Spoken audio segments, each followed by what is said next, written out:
We are really, really close to a tipping point.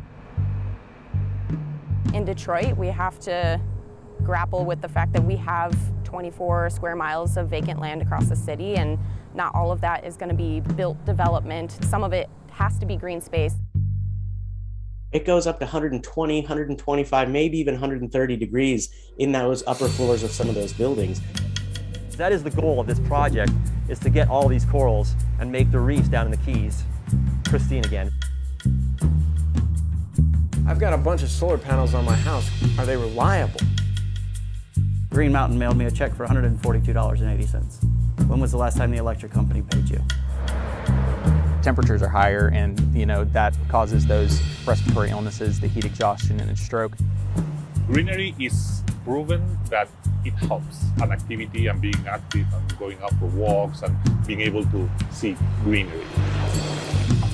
It's going to be much cooler because that heat isn't lingering in that pavement like it is with a traditional black asphalt. I'm super excited about our future. Hi everybody, and welcome to Solutionaries. Here we highlight the creative problem solvers in communities who are working to make things better. Today's show hits a topic that affects all of us. We're talking about climate change. It is a huge issue with a lot to tackle.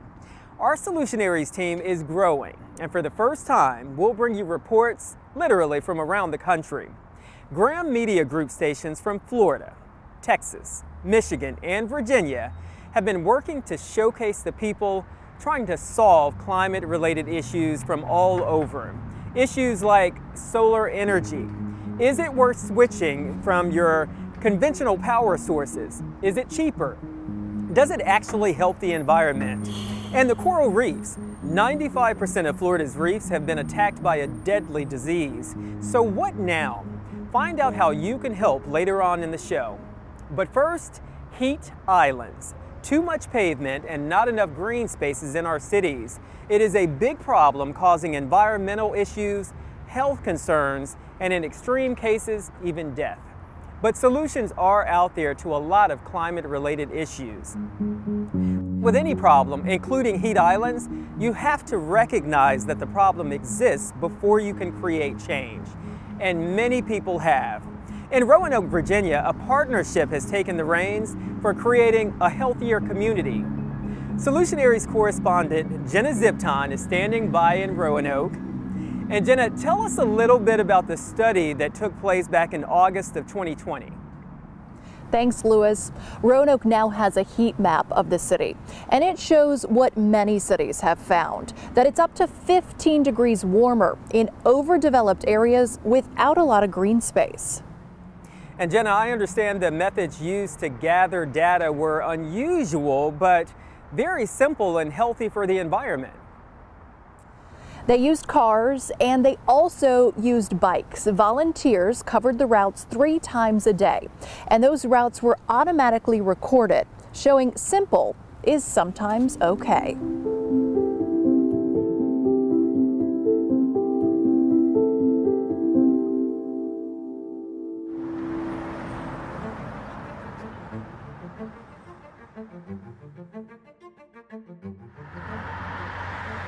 Heat issues are more detrimental to people than natural disasters. Temperatures are higher. That causes those respiratory illnesses, the heat exhaustion and stroke. And we've been noticing with these urban heat islands is it makes it more easy for thunderstorms to develop during the summertime.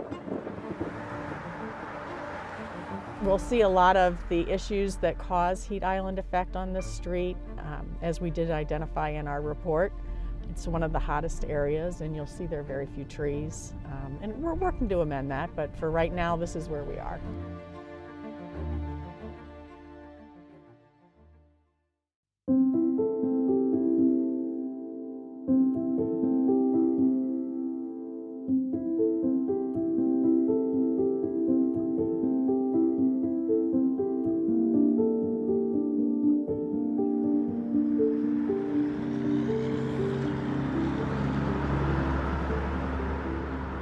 I want to take you over here to the snow because we're talking about urban heat mapping, but really this encompasses all seasons.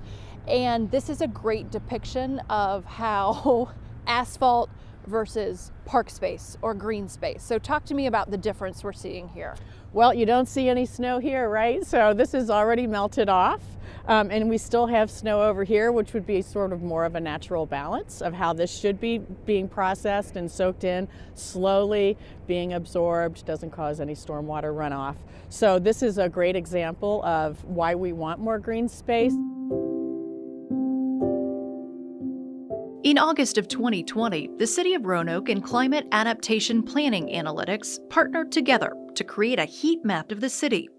Volunteers collected data by car and bicycle. The data collected showed a temperature variation of more than 15 degrees. Urban heat island effect is what happens when you start to develop areas, particularly with asphalt and streets and roads and buildings, that actually absorb heat and then release it into the atmosphere.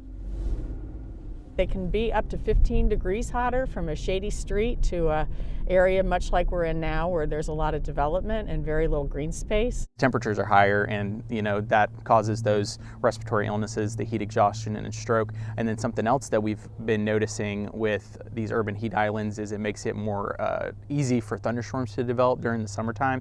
And thunderstorms sitting over a big city can cause flooding events. We're here at Raleigh Court Park here in Roanoke, and really interesting to watch as we look out to all the snow. The snow has maybe stuck around for a couple days versus right in downtown Roanoke where it's a little bit hotter. A lot of the snow is already gone, so you can kind of see that even during the wintertime, the urban heat island is still a thing. So this is one of the nicer areas of Roanoke. People love to live here. This is called the Grandin Village Raleigh Court area. And it's really walkable. People bike here all the time. You see runners here running all the time. This is going to be an area where it's one of the cooler spots. So when you look at the heat map, it's in the blue tones. There tends to be, a lot of community housing, old streets, very few parks, abandoned shopping malls, things along those lines. So all those things would add to that urban heat island. And then these are also in our community, people that often don't have air conditioning and find that the heat gets so much worse in their homes because they have poor insulation and also no air conditioning. So when you look over behind us even, or in front of us right there, you see just the strip. So you have to have strips to divide the parking lot. So if you can make them green, better. Right. You often see that in parking lots. And again, given the day that this was built, this wasn't an uncommon concept. And I think we've gotten a little bit better about that in some of our newer developments. But you're right, some strips with the trees to help cool the parking lot. Even parking surfaces can be helpful, if you don't have the opportunity to put trees up, to cover some of that land. What kinds of things would you add to make it better? Well, we have some trees over here, so more trees would be a good thing. Any kind of shading actually would be helpful. Also, there's a type of surface that's called a pervious surface. So it would look like this, but it might just be a little more porous and you'd see more openings to allow the water to go through. But not only does the water go through it, it breaks up that hard surface so that it doesn't have such an intense heat escalation and helps to slow that process as well. So they just put this bike lane in, less pollution, because more people are using alternative methods of transportation. So they might be biking to work, or they might be biking for exercise or biking to the gym instead of driving to the gym. So I think, unless you have those things, people won't necessarily use them. So the City of Roanoke put up these great explainers because I think green roofs are pretty new. A lot of people don't know about them, and especially if you've been coming down here for a long time, you may be like, what is this? And so thanks to green roofs, it's possible to restore some of the natural ecology even in the heart of the city. And here's where the urban heat island effect comes in. It reduces that, in which hard surfaces absorb and radiate heat back into the atmosphere, resulting in higher temperatures in urban settings. So if you were able to replicate this in multiple places downtown where we are seeing some urban heat, then ideally the temperature would start coming down if we had more green roofs like this. Back to the neighborhoods where urban heat is an issue. So, neighborhood is a perfect example. We have a lot of houses that are 100 years old, even a little bit older. Those houses didn't have insulation in the walls, still don't have insulation in the roofs, have leaky windows. They weren't really built for air conditioning, but they, in many cases, don't have air conditioning or just have a single room air conditioner. They just really aren't built for the way things are now. So HUD has a program called Healthy Homes.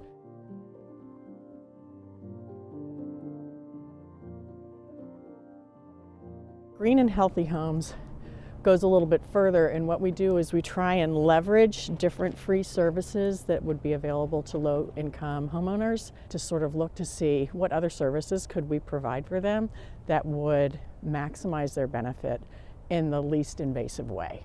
So this house is one of those houses.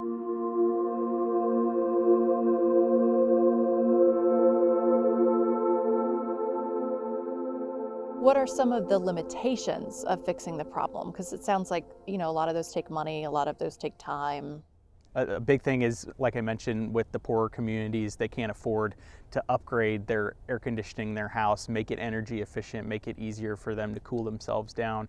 And something that the city told us is a lot of Roanoke's already built out, and they can't, tear things down to put new things in because there's just nowhere for anything to go. And how do we go about fixing urban heat islands? So a big thing that we can do is increase the green spaces, like here at Raleigh Court Park, and we can plant trees downtown. We can whitewash the asphalt. We can change the roofing on some of these buildings, make it white, make it green, things like that.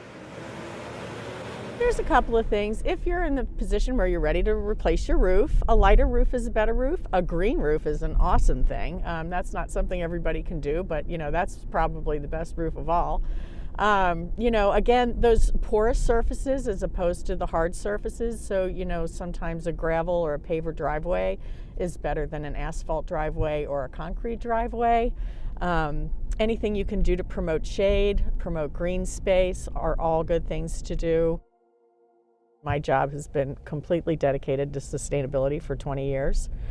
And the difference in the public attitude and understanding and comprehension of what it is we're talking about is amazing. It's really rewarding. And I feel like the next generation is just that much further ahead of us. So I'm super excited about our future. I feel really good about it. Some people are never going to agree, and that's okay. They don't really have to. Everybody's entitled to their opinion, but there's also a bigger picture that we all need to be aware of, and I think our youth that's going to be more important to them even than it has been to my generation. So informative. Jenna, thank you. You can learn a lot more about urban heat mapping on our website, Solutionariesnetwork.com.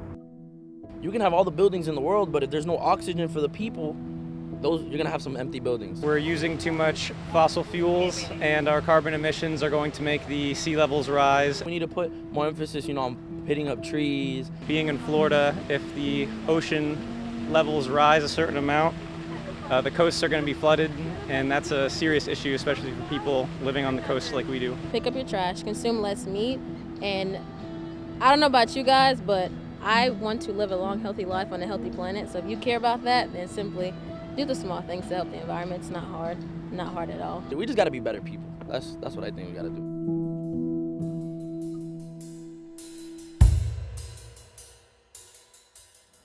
Moving over to San Antonio, where the heat is no joke. Summer temperatures exceed 90 degrees most days and can exceed 100 degrees frequently. That, combined with a sprawling city, means urban heat islands exist in full force in South Texas. The city of San Antonio and the University of Texas, San Antonio, made it their mission to solve issues related to heat and the heat island effect with a creative approach to pavement. Solutionaries correspondent Sarah Acosta helps us understand how the Alamo City is beating the heat.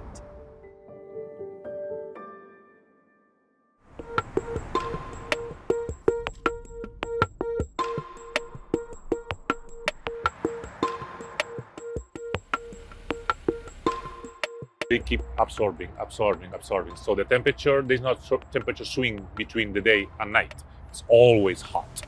If you have grass surfaces, tree canopies, that is absorbed and released through evapotranspiration, so it's not as big of a factor in terms of heating the neighborhood. So it's very clear the northern part of the city has more greenery and the southern part has more asphalt.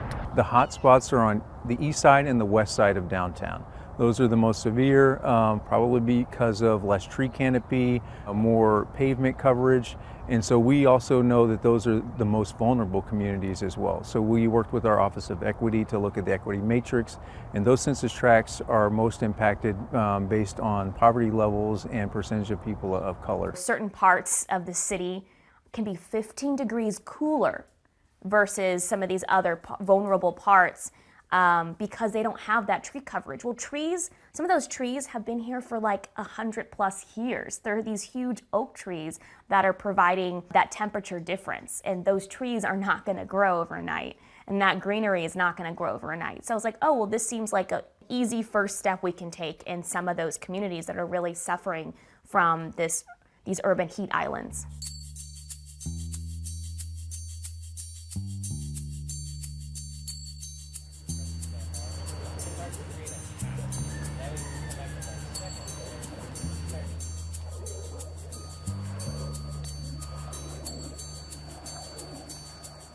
In terms of what cool pavement is, it's a different type of material. It's slightly more reflective. Our product goes down on an asphalt surface and reflects about 45% of the sun's rays. And instead of retaining that heat all day, we're reflecting it. We like to kind of describe that it's got the look of a concrete street and you get a lot of the cooling benefits of a concrete surface without a lot of the cost. When I started looking into it, they showed actual data that research had been done in Phoenix and also in Los Angeles. So I was like, oh, this actually might work. They have solid data on it. LA and Phoenix, they've proven that it works well. It's effective at reflecting the heat, cooling down the neighborhoods. Well, the next steps would be for San Antonio is to take it to scale, install it all throughout one neighborhood, and then move to another neighborhood where they're located in more of like hot spots in the most vulnerable communities.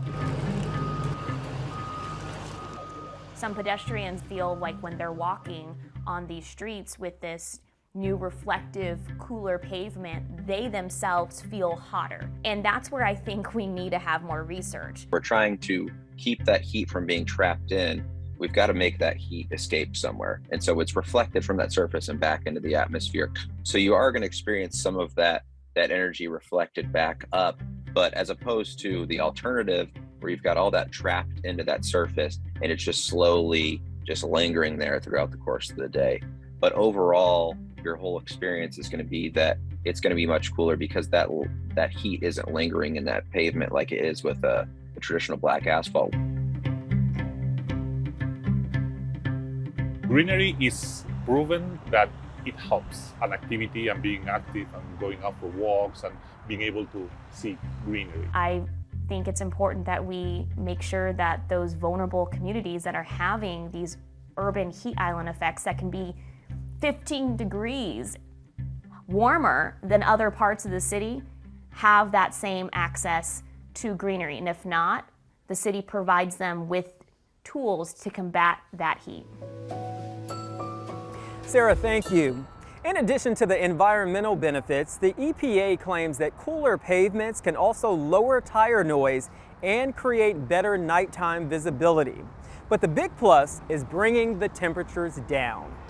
Now, when we talk about heat, we're talking, of course, about the sun, our source of light, our source of warm summer days, and also a powerful source of energy. Coming up, solar power. Is it time to make the switch? We've all seen solar panels on the side of the road, on top of buildings, including houses. There's no question that the technology works. But how much better for the environment is it in the fight against climate change? How much could it save you? Do you mind if I ask you how much this deal cost you? It cost almost $60,000. And do you think that's money well spent? I think it is money well spent. I think it'll pay for itself.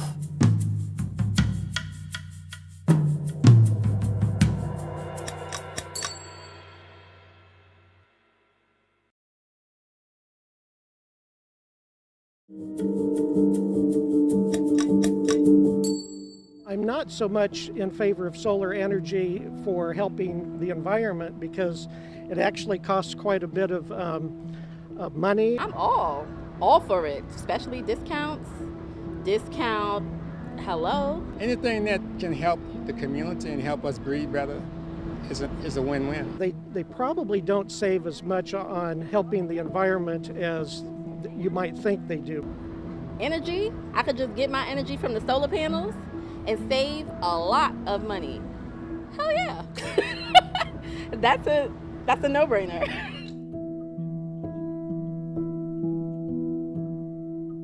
Solar. Many are intrigued, but is it the right move for you? Homeowners and businesses are buying into solar energy more and more these days. According to the Solar Energy Industries Association, solar has experienced an average annual growth rate of 42%. The SEIA points towards tax credits and declining costs as drivers in the growing market. It seems like a win-win, right? Better for the environment than traditional energy supplies and cost-saving to boot. But is it all it's cracked up to be? Solutionaries correspondent Joel Eisenbaum helps us sort through all things solar.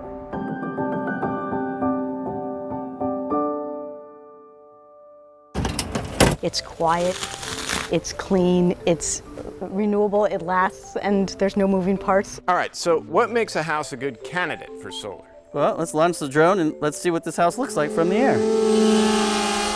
You want a good south-facing exposure of the roof, no trees, no obstructions, how the sun hits that roof. Southern facing is the best spot for solar, then you can go west-east. I'm staring at this power pole right here. Is it possible to detach yourself from the grid and just go like this? Technically, the way most houses are done, no. Solar by itself does not continue to provide power to your home like a generator would. But if you couple it with a battery storage system, then it is capable of doing that. So in Texas, obviously, we have a lot of extreme weather, brownouts, blackouts, freezing weather, brutally hot weather. I've got a bunch of solar panels on my house. Are they reliable? The solar itself is reliable, but it's relying on the grid. As long as the grid is up, the solar will operate. What are we talking about in terms of upkeep for solar? You don't really need to hire a company to get up there and clean them. God's gonna take care of that for you when it rains. Okay, say I'm sold on this, I'm ready to go solar. What are the costs involved? Solar panels, $20,000 on up to start a starter system for somebody. Batteries could start anywhere from a couple $1,000s all the way up to $50,000, $60,000, $70,000. Microinverters, HOA approval, permitting with the city, permitting with the utility. Do you mind if I ask you how much this deal cost you?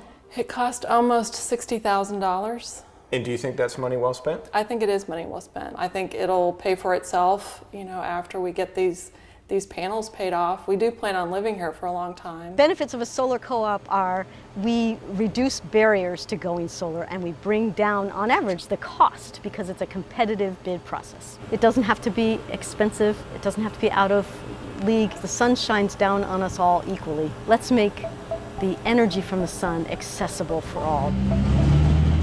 Where else is solar out here? At the outdoor classroom, the solar ground mount is really here to educate and entice a community that, in other words, would never know. This system is running to some batteries over there, and when the grid goes down, because we've stored power in those batteries, that system is going to be running when everybody else is down. So I encourage battery backup, but it is a little bit more expensive. Dory, why did you drag me out here? Where are we right now? We are not quite in the middle of a 240-acre former landfill in Sunnyside, a neighborhood of Houston, south of Houston Central. I mean, this place, literally underneath us is a bunch of old garbage? Literally underneath us is a bunch of old garbage. And what do you intend to do here?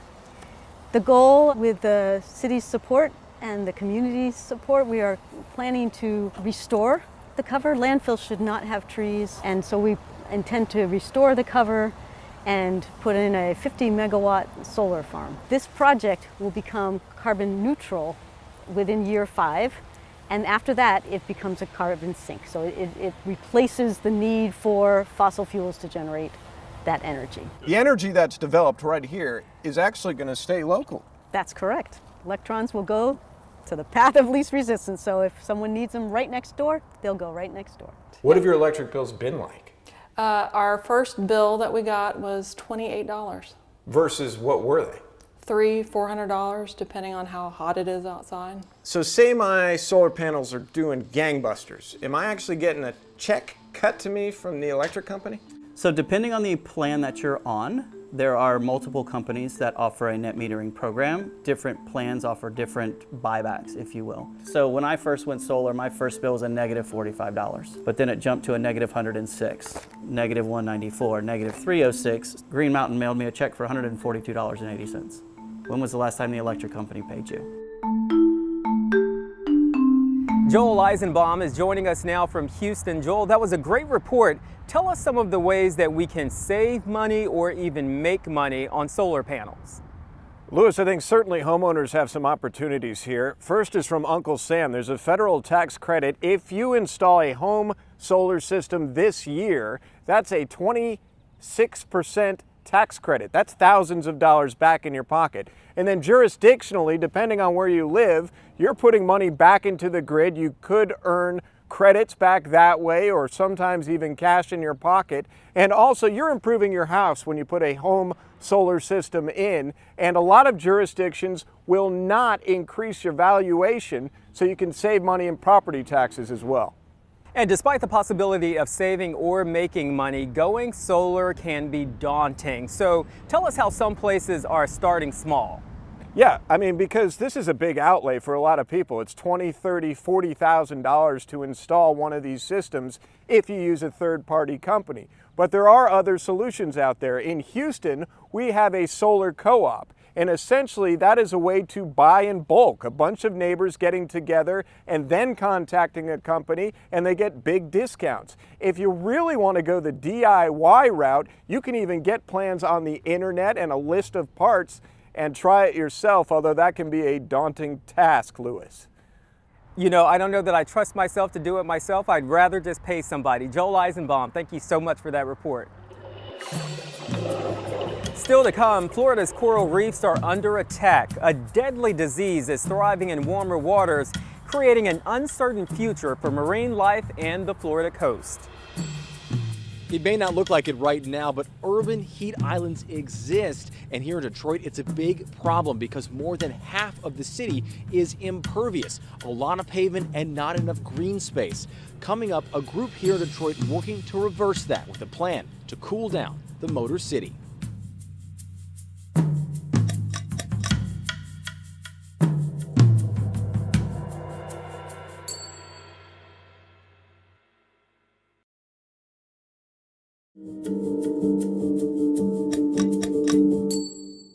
Welcome back to Solutionaries. We're taking a look at the creative people willing to fix climate-related problems in their communities. We've discussed cooler pavement and ways to combat heat islands within cities. And there are several ways to reduce temperatures. In Detroit, a group called Detroit Future City has an interesting plan. They're working to reverse the damaging landscape and to create environmental change within the city. And they are just one piece to the climate-saving puzzle. Solutionaries correspondent Grant Herms has the story.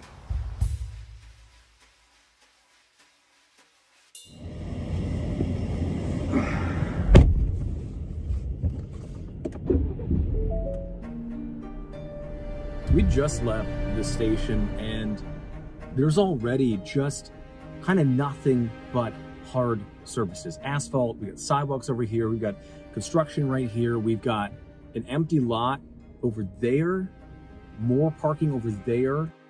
We're kind of feeding into this loop of warmer days, warmer temperatures, and then with pavement and with buildings and concrete, all of that heat is absorbed, and then that exacerbates the climate situation.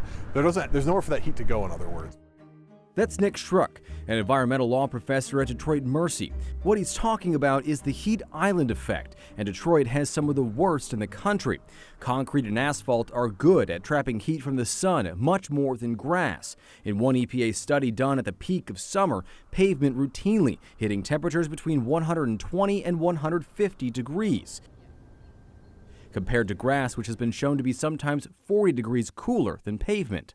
Part of the larger problem of having this very overdeveloped environment where we have, in many instances, a lot more pavement than we have people. Just basically downtown Detroit. And you can just see parking lot after parking lot, and most of them right now are empty. It's the middle of a day right now. So you'd expect these to be full with people working, even if people are working from home, but there are just so many empty lots. This map from the city of Detroit shows just how much of Detroit is pavement or hard surfaces that trap heat. More heat means more heat stress and sickness like heat stroke.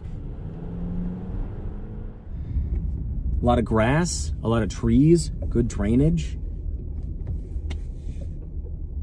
This is the opposite of downtown Detroit. A lot of experts like Vivek Chandas from Portland State University are looking at the effect of urban heat islands. In 2020, he conducted a study here in Detroit, and the results were alarming. We went out and collected 131,000 air temperatures over one day. That was morning, afternoon, and evening.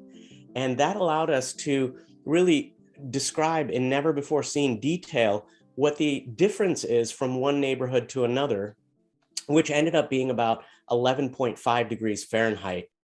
If you have a 95-degree place in the city, you have, in that sense, a 106-degree place in another part of the city. And then add on top of that, somebody living in a multifamily residential building who's on the 3rd, 4th, 5th floor of that building, that temperature isn't 106 anymore. It goes up to 120, 125, maybe even 130 degrees in those upper floors of some of those buildings. But it's not just the heat, it's also flooding. All that hard surface also means water doesn't soak into the ground and instead flows into sewers, ponds, and the Detroit River, taking with it all of the chemicals and trash that collect in parking lots and streets.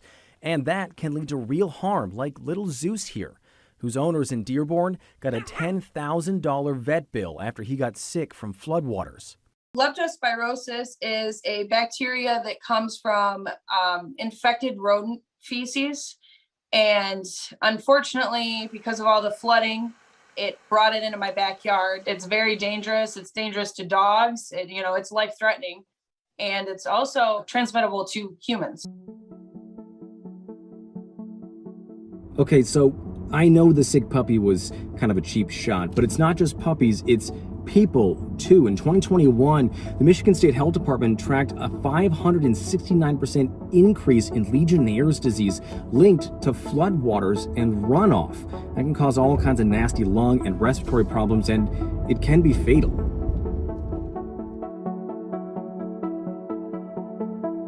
But there have also been some groups pushing to change course and tear up the unused or overpaved places. In Detroit, we have to grapple with the fact that we have 24 square miles of vacant land across the city, and not all of that is going to be built development. Some of it has to be green space. I paid interest more so than just this whole end of stormwater management for what the department was saying. One of those groups is Detroit Future City, an environmental group working on depaving Detroit. Those overpaved surfaces really heat up the neighborhoods that have less green space in them, and so depaving is one of the ways that we can help combat that and really fight against those issues that are becoming more prevalent because of climate change. The first project on Detroit's west side was at the St. Suzanne Cody Rouge Community Resource Center. And then the third thing they become is a wildlife habitat, where Steve Wasco has been a lifelong parishioner, now a project manager. He volunteered to depave 7,500 square feet of unused parking lot it has to help the economy of the parish. Turning it into green space. We sit right in a neighborhood. As you can see, there are houses on all four sides of us, and you don't see any fences in that. We're wide open, and we really want to be an asset to the community for children to use the playground and for youth to use the basketball hoop and for others to come to the programs here. So anything that's more inviting. Broken up asphalt is not very inviting. That's just a small example of how depaving reshapes communities, but how much good it can do for the environment is even harder to tell because there aren't any big depaving projects anywhere in the country right now. There is some evidence depaving can work. In one EPA study, estimates show removing up to 10% of pavement from a city could mean as much as a 7-degree drop overall, the difference between life-threatening heat and a pleasant afternoon. And in Portland, Oregon, what is thought to be the model for depaving, the group Depave Portland was able to reduce annual runoff by more than 15.8 million gallons since they started in 2009. But in the end, the idea really hasn't caught on. The big question is the scale. Like, is it having an effect on the whole neighborhood, or is it having an effect on just that house adjacent to the place that's been depaved? That's a bigger question that we're still spending time scratching our heads over. But really, there's one big thing standing in the way: cars. What will keep us healthy? What are the assumptions we're using in building these cities? And can we find ways to cast and socialize the concept of green space as healthy and important for us to really kind of admire and hold up as something that went from a car icon to a car and tree or green space icon? Like, we can hold those two things together. Thanks, Grant. You can learn more about depaving and the changes it's made at Solutionariesnetwork.com. Up next, here in Orlando, we're known for the happiest place on earth, Disney World, of course. It's a place for families and children to live their dreams, but it's not all picture perfect in Florida. The coral reefs are fighting for their lives, and Disney magic is desperately needed. We're witnessing these coral reefs sliding into extinction. And as scientists, the last thing I want to do is say, we did a damn good job monitoring them into extinction. I'd rather say we did a damn good job in actually restoring them and bringing them back.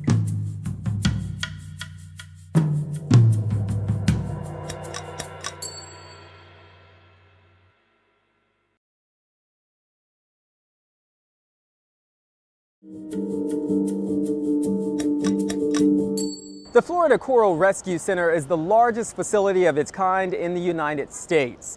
The center is working to provide a nurturing environment for coral colonies to receive world-class care and hopefully reproduce with the help of coral experts. Now, this is important because the coral reefs are currently under attack. Scientists are blaming warming temperatures for an environmental crisis. Warmer ocean water is helping fuel a deadly disease that has now attacked, get this, 95% of Florida's coral reefs. The coral is now at risk of extinction. So what can be done? Solutionaries correspondent Eric Sandoval shows us the massive effort that's underway.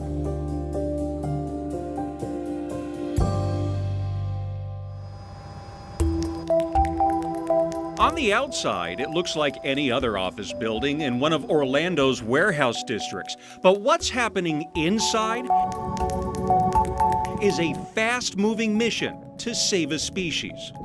The Florida Coral Rescue Center houses 18 aquariums filled with more than 750 colorful corals, all of them rescued from the reefs, threatened by a mysterious, deadly disease. So we believe the disease started around the Miami area, and it's been spreading, much like a wildfire. Dr. Andy Stamper is a conservation science manager for Walt Disney World. Yes, that, Walt Disney World. He says something called stony coral tissue loss disease has hit half the corals along the Florida Keys, and it's now targeting the Caribbean.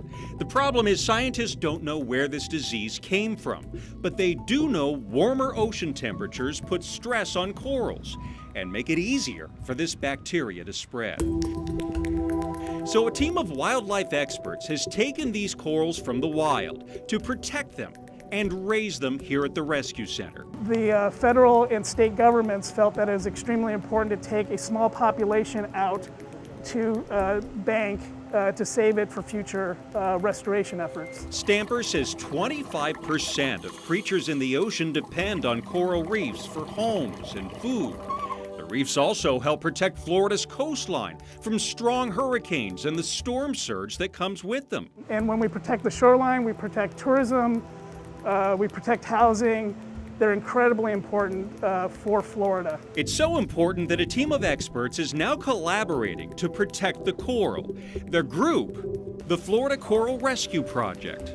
Well, it's a very unique partnership because Jim Kinsler is the aquarium curator at SeaWorld Orlando, and he's the facilities manager for the Coral Rescue Center. Zoological institutions like SeaWorld and Disney, we have the expertise of maintaining and keeping corals, coral aquaculture. This is right in our wheelhouse.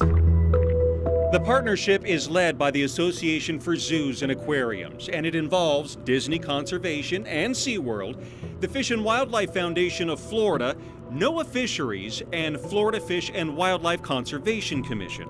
We've shown that we've been very successful holding the corals here. Justin Zimmerman is an aquarium supervisor with SeaWorld Orlando. The corals are growing, they seem to be very happy and doing well. The Rescue Center simulates conditions as close to possible to natural conditions with LED lights, pumps, and about 6,000 gallons of salt water that has to be constantly managed. That is the goal of this project, is to get all these corals and make the reefs down in the Keys pristine again, is to get these corals back in the ocean. Watching to see where this mysterious disease may spread to next, though, is a huge task. To get results, state environmental leaders here in the state of Florida have enlisted the help of literally anybody who is willing to dive out in these waters. They're given a form like this, and they're asked to fill out the condition that they find the corals in. And then they upload all of that to a state database. All right, so everybody got their gear, everybody got their clipboards. This group's name is Force Wonderful, Blue. have fun, dive safe. Their mission this day, helping to save Florida's coral by diving to a reef off the coast of Lauderdale by the sea. It impacts you because to see something like that happening right here in our backyard, it does make an impact on me. Steve Gonzalez helps to spearhead Force Blue's involvement in the Florida Coral Rescue Project. I am retired Navy SEAL Master Chief. Gonzo, as his friends call him, says he's been on more than 100 dives to monitor the coral for signs of illness, life, and yes, death. 9 out of 10 times, this is caused by fellow humans. Sometimes on purpose, but mostly unknowingly. Plastics, plastic plays such an important part. Waste, things that we just don't think about until you're underwater and you see the impact of what it has on the coral reef, and then of course on the marine life that feeds off of that coral reef. We're looking for coral disease, coral bleaching. Veteran divers come here from all over Florida. Miami Dolphins wide receiver Mac Hollins even suited up. We watched as they formed 4 teams to search for 2 big threats facing Florida's coral: bleaching, which is caused by rising water temperatures, and stony coral tissue disease. Do you know if it was stony coral tissue loss or something else? It was, I can't say for sure. Divers brought what they found to Patty Kirk Gross, who combined all of it and uploaded it to the Florida Department of Environmental Protection. We are really, really close to a tipping point. But she says she has faith that efforts like this may help turn things around and save the coral from extinction. I don't think that we'll ever in my life be able to restore it to where it looks the same. It's going to always look different no matter what we do. But if we could just bring, especially the corals, back to where they would spawn and have a place to land and grow, that would make me happy. The fight to save coral has even made it to Washington, D.C. The Great Florida Reef is under attack. Florida Congressman Darren Soto says he saw what's happening to the waning coral population off Florida's coast firsthand during a scuba trip to Key Largo. It was a real personal moment because I see the decline of the Great Florida Reef and the sense of responsibility to help save it. It impacted you? No question. and you just see the devastation. Florida Senator Marco Rubio went on a similar trip to the same spot. These historical photos of that area in 1971 and 2004 show just how much things are changing. Coral is dying while plants are taking over. Soto, a Democrat, and Rubio, a Republican, put aside their political differences and teamed up to introduce identical bills in the House and Senate. If they're both passed, the Restoring Resilient Reefs Act would make available $53 million to national restoration efforts. $15 million of that would be earmarked for projects in individual states, like the Florida Coral Rescue Project, which has been sharing money and resources. And so what we thought was really important is to strengthen NOAA's Coral Reef program, to allow it to partner with these local organizations and local communities, and to drive the level of funding necessary to keep that innovation going. The bill would also provide technical assistance to nonprofits who are on the front lines of this rescue mission. But how much of that money each state would get still needs to be hammered out. It sounds like federal funding is almost vital to continuing these efforts. It is. It absolutely is. Dr. Michael Crosby is the president and CEO of Mote Marine Laboratory and Aquarium in Sarasota. He says he helped Rubio's staff with the wording of the Senate bill, knowing that this isn't a simple fix. And saving Florida's coral, he says, will take years. We're witnessing these coral reefs sliding into extinction.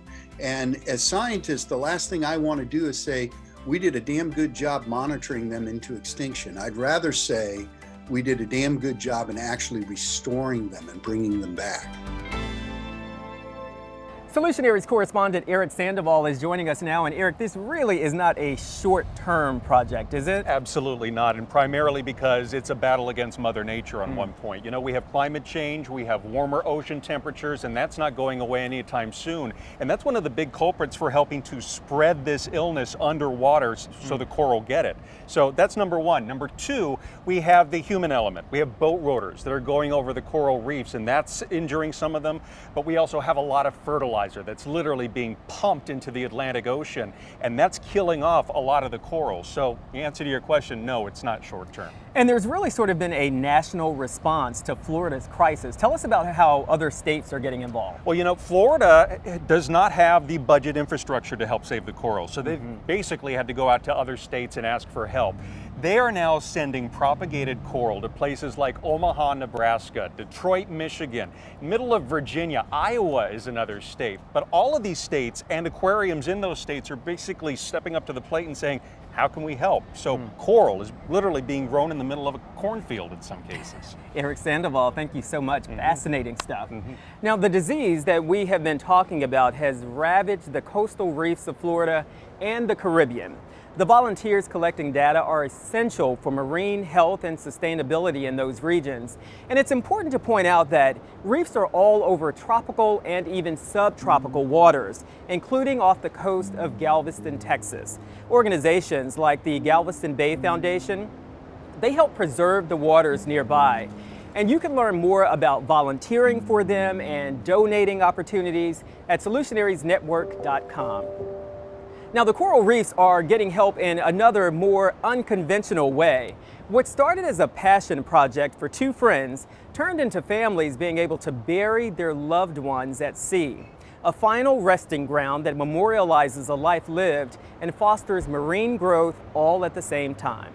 Solutionaries correspondent Lauren Verno introduces us to Eternal Reefs.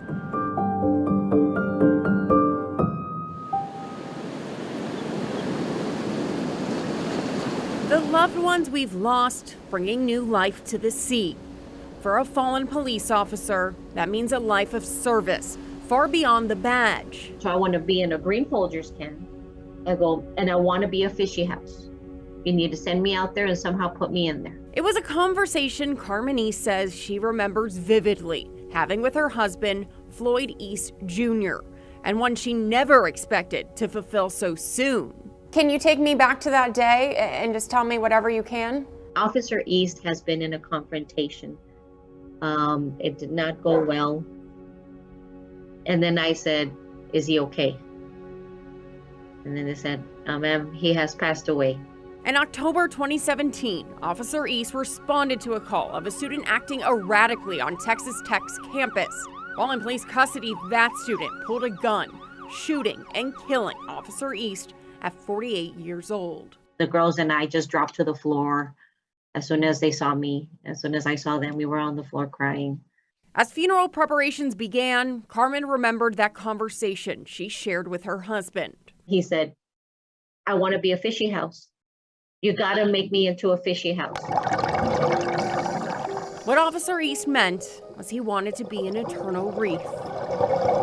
Eternal Reefs was started with the concept of trying to find a way to help preserve the ocean and the ocean environment for future generations, and at the same time find a memorialization opportunity. Eternal Reef CEO George Frankel explains, instead of a loved one being buried in a plot or put in an urn, these concrete structures are mixed with loved ones' ashes, becoming an eternal reef.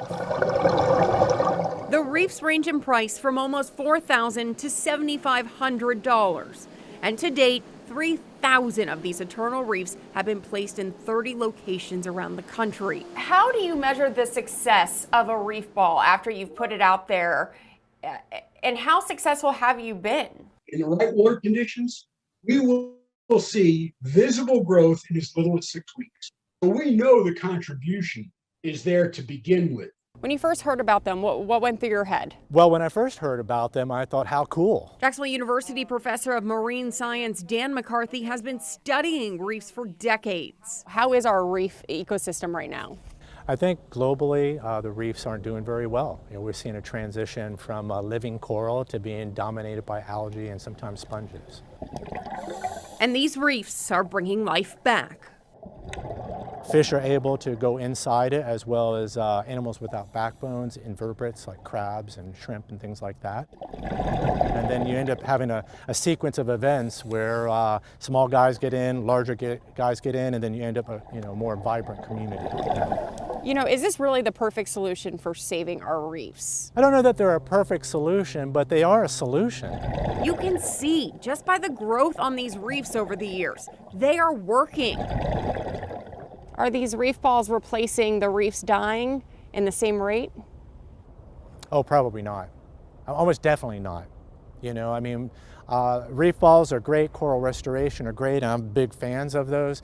But, when you talk about the aerial coverage of reefs worldwide, that's just something very hard for us to make up for. And McCarthy says not every reef placed will be successful. I do some work in shallow water reefs where they don't quite fit very well. But I think in some of the deeper, or maybe some of the reefs more in the Caribbean, there's comparable topography associated with it. It's not perfect. Well, it's not perfect. It's a stepping stone in giving back. Not just giving back to the ocean, but for the families who lost a loved one. It's so poetic in a way. He served in life and he's serving afterlife. I'm sure he's having a ball just watching the fish, and because he loved diving, and it was one of the things that he loved the beach. If he could live in a shack on the beach for the rest of his days, he would have been happy. And Carmen is reminded of that every time she looks off St. Augustine shore, knowing 15 miles out, her husband is still there.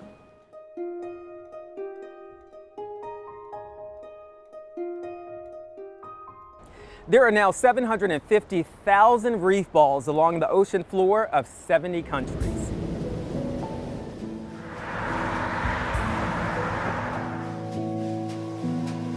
We welcome in City of Orlando Sustainability Director Chris Castro. And Chris, thank you so much for joining us. We have covered a lot of ground today. We've heard about heat islands, green roofs, cooler pavement, depaving, switching to solar, and preserving coral reefs. So tell us, Chris, how does any of this help us move forward?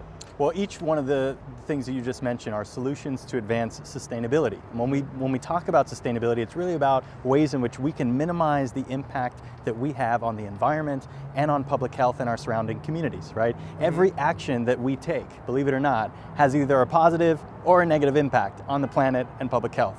And so each one of our day-to-day actions makes a big difference. When we're thinking about the energy and the water that we're consuming at our households, the food that we're purchasing and that we're buying, how we're disposing of our waste, and whether we're recycling and putting the food waste into the composter, right? And how we're getting to and from our work and our play, right? Transportation.